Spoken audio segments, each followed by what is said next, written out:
يسعد أوقاتكم متابعيني. اليوم جبت لكم أكلة الحراب إصبع، ويا سلام على هالأكلة اللذيذة. رح أعطيكم الوصفة اللي أعطوني إياها رفقاتي الشوام وقالوا لي بالتفصيل لازم تساويها. هون حطيت كاسة عدس غسلتها منيح، وبعدها حطيت لها مي سخنة وحطيتها تنسلق. وأهم خطوة بالحراب إصبع وهي العجين.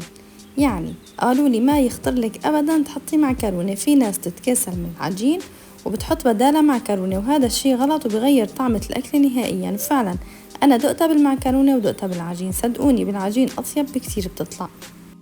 أنا لهي الوصفة حطيت كاسة طحين وحطيت لها شوية مي، بتضلوا بتحطوا شويات من المي لحتى تصير معكم العجينة مثل ما شفتوها بالفيديو.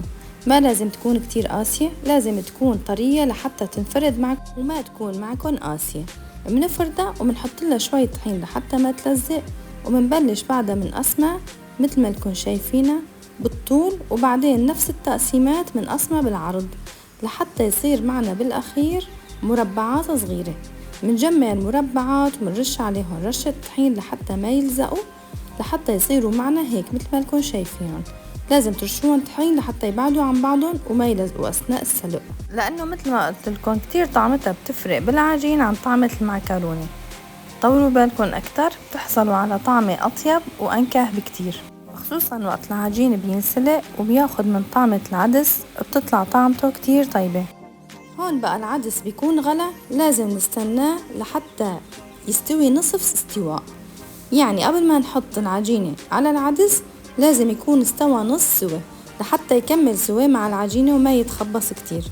بعدها منضيف له المي إذا شفنا ميته قليلة. وهون أهم عنصر في الأكلة التمر الهندي. يعني رفقاتي قالوا لي ما بيصير أبدا تستبدليه بشي تاني، لازم أصوله تحطي له تمر الهندي لحتى يعطي الطعم الطيبة والحموضية اللذيذة. ودبس الرمان كمان كتير ضروري، رح أكتب لكم كل شي مقادير بالوصف تحت، ورشة الملح طبعا. هون بنجي للتقلاي اللي هي الزيت البلدي مع الثوم. هاي الأكلة بتحب الثوم كتير. وهون بقى الكزبرة الخضراء بكون غسلتها ونظفتها وقطعتها وبضيفها فوق الثوم، بقليهم شوي ما بقليها كتير لحتى ما يغمق لونها، بضيف منها للخليط وبعيف منها شوي للزينة. هون كمان بنقلي البصل وبحطيت له للبصل شوية طحين لحتى يطلع لونه هيك ذهبي ومقرمش.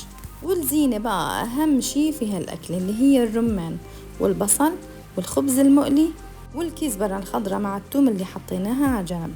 منصب الخليط مثل ما شفتوا، لازم يكون قوامه هيك مخطر وبيشهي القلب. حطينا الخليط وبلشنا هون بقى نزين الصحن. ما شاء الله الزينة تبعته بتاخد العقل عن جد، وطعمته ولا أروع. جربوه وتابعوني إذا أول مرة بتشوفوني، وابقوا أعطوني رأيكم بالتعليقات. وصحة وألف هنا سلفا.